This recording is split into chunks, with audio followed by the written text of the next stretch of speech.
Hello दोस्तों, अस्सलाम वालेकुम। उम्मीद करता हूँ कि आप सब खैरियत से होंगे। दोस्तों, आज हम इस लेक्चर में डिस्कस करने जा रहे हैं इंटरनेशनल इन्वेस्टमेंट, जिसको फॉरेन इन्वेस्टमेंट भी कहा जाता है। अब इंटरनेशनल टर्म से ही समझ लें कि ऐसी कोई इन्वेस्टमेंट जो इंटरनेशनली होगी, यानी डोमेस्टिक लेवल पर नहीं होगी। यानी एक कोई कंपनी या कोई भी इंडिविजुअल भी अगर कोई इन्वेस्टमेंट करे outside the domestic market, that is called international investment. बिल्कुल ही आसान। यानी एक पाकिस्तान का कोई बंदा या कोई कंपनी इन्वेस्ट कर रही है, पैसे अपने यूज़ कर रही है कि इसको प्रॉफिट मिलेगा। अब वो पैसे यूज़ कहाँ कर रही है?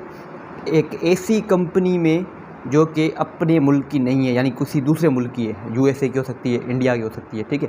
तो इस तरह इसको हम कहते हैं इंटरनेशनल इन्वेस्टमेंट, ठीक है दोस्तों। अब जो है वो इंटरनेशनल इन्वेस्टमेंट के ऑब्जेक्टिव्स, भाई ये बंदा पाकिस्तान को छोड़कर यहाँ पर क्यों इन्वेस्टमेंट कर रहा है? इसलिए कि भाई इस कंपनी में मेरी ओनरशिप हो जाए, या मुझे कोई पार्ट ऑफ ओनरशिप मिल जाए, या अथॉरिटी उस कंपनी में मुझे मिल जाए। मेरा जो पोर्टफोलियो है, जो मेरी आइडियोलॉजी, फॉर एग्जांपल इसकी कोई कंपनी है, ये चाहता है कि वक्त के गुजरने के बाद इस कंपनी पर भी मेरा नाम पड़ जाए, तो पोर्टफोलियो डाइवर्सिफाई करने के लिए भी ये भी एक ऑब्जेक्टिव हो सकता है ऑफ एन इंटरनेशनल इन्वेस्टमेंट। या ये बंदा चाहता है कि भाई मेरी जो कंपनी है उसको मैं एक्सपेंड करूं इंटरनेशनल लेवल पर, या ये बंदा चाहता है, या ये कंपनी चाहती है कि मैं वर्ल्ड मार्केट से, इंटरनेशनल मार्केट से कॉम्पीट करूं। तो so these can be the objectives of international investment.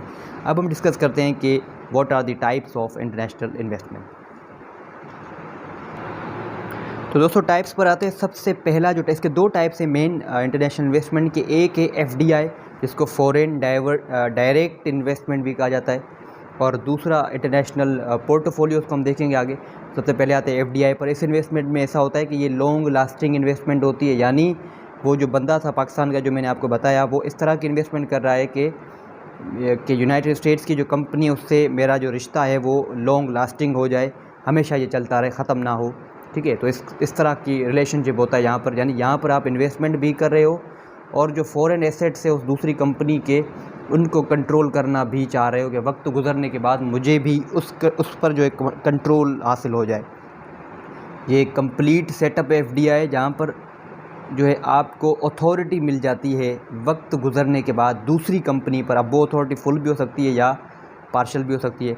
लेकिन कभी कभार एफडीआई पर गवर्नमेंट कुछ रिस्ट्रिक्शंस, यानी गवर्नमेंट थ्रू रिस्ट्रिक्शंस एफडीआई को, डायरेक्ट इन्वेस्टमेंट को रोक भी सकती है। किस तरह रोक सकती है? कि भाई वो कहे कि we are putting the ownership restrictions, यानी हम जो है अपनी कंपनीज़ के, फॉर एग्जांपल यूनाइटेड स्टेट्स कहे कि मैं अपनी कंपनीज़ की ओनरशिप जो है वो नहीं दूंगा या दूंगी।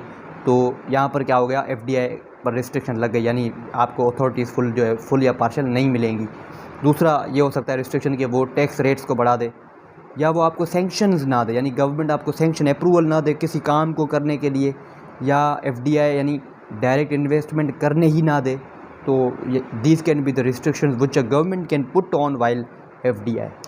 तो अब हम बढ़ते हैं आगे, the benefits of foreign direct investment. तो अब जो नेक्स्ट है दोस्तों कि एफडीआई यानी फॉरेन डायरेक्ट इन्वेस्टमेंट से बेनिफिट्स क्या हो सकते हैं। होस्ट इकोनॉमी को क्या हो सकते हैं बेनिफिट्स, और इन्वेस्टर को क्या होता है। यानी कि पाकिस्तान का जो बंदा इन्वेस्ट कर रहा है यूनाइटेड स्टेट्स में, अब यूनाइटेड स्टेट्स की कंपनी को क्या फ़ायदा हो रहा है, और पाकिस्तान के उस बंदे को फ़ायदा क्या हो रहा है।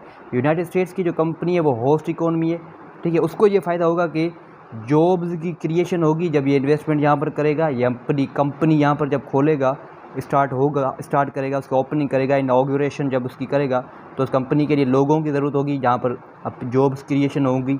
ये बंदा जब यहाँ पर आ रहा है तो नॉलेज लाएगा, अपने साथ टेक्नोलॉजीज़ लाएगा, उसका भी ट्रांसफ़र होगा। तो इकोनॉमी यानी होस्ट इकोनॉमी, यानी यूनाइटेड स्टेट्स को ये फ़ायदे होंगे। इन्वेस्टर यानी पाकिस्तान को क्या फ़ायदा होगा? ये होगा पाकिस्तान के उस बंदे को ये फ़ायदा होगा कि उसकी जो कंपनी है वो उस डिस्ट्रीब्यूशन नेटवर्क में चली जाएगी, यानी उसकी कंपनी स्प्रेड होगी, कॉम्पिटिशन्स होंगे, उसकी कंपनी जो है वो उसको ज़्यादा ट्रैफिक मिलेगा लोगों का।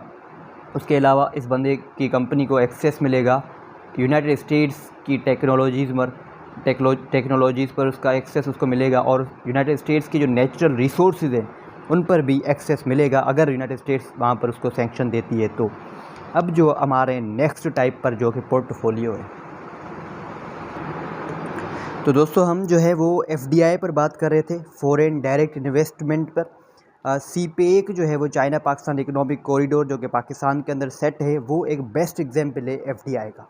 दूसरा जो टाइप है वो है FPI, जिसको कहा जाता है फॉरेन पोर्टफोलियो इन्वेस्टमेंट। दोस्तों इसमें जो इन्वेस्टर होता है, उस इन्वेस्टर की कोई लालच कंट्रोल पर नहीं होती, वो सिर्फ अपने बेनिफिट के लिए ही इन्वेस्ट करता है कि मुझे फ़ायदा हो बस। बाकी कंट्रोल अथॉरिटी दूसरी कंपनी पर इसका इस चीज़ में कोई भी इंटरेस्ट नहीं होता।